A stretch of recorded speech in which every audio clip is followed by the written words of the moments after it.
It is late afternoon when Ali comes across a camp. He meets Zahar Ibrahim, whom he has known since childhood. Then, as now, there is nothing aimless about the wandering of people like Sahara. What exactly brought you here? There's a bit more grass here than elsewhere. There's a bit to eat, so we'll stay a while. We'll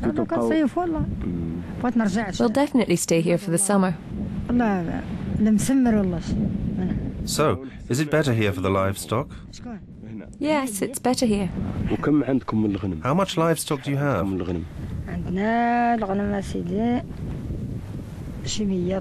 We have 100 goats and 30 or 40 sheep. So, you've got about 130 head altogether.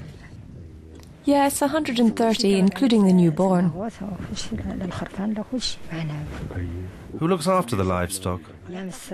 My two daughters take it in turns. Yesterday it was Hadija, and today it's Hia.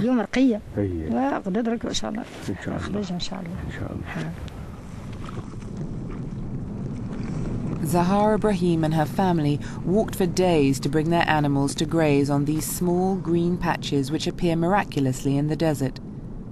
Plants and animals have developed amazing ways of adapting to this hostile environment, creating an exceptional but extremely fragile ecosystem.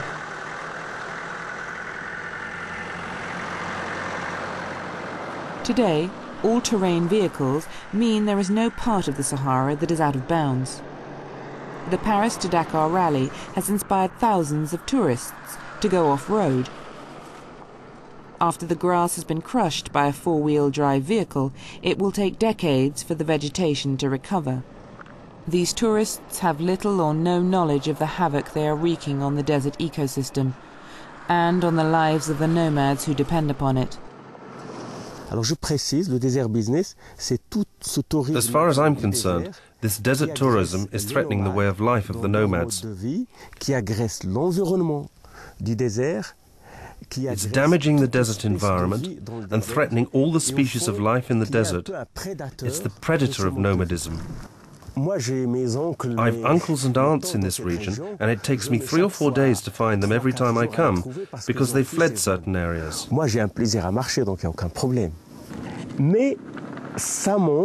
I love walking, so that's not a problem, but it shows that the nomads have been forced to flee certain areas, and they're now confined to a more restricted area. I think the time has now come to regulate access to the desert, so that these magnificent open spaces can be preserved. We're talking about a place on earth where there is purity, where there is an ancestral way of life that could show all of us how to find the essential and get rid of the futile things in our lives.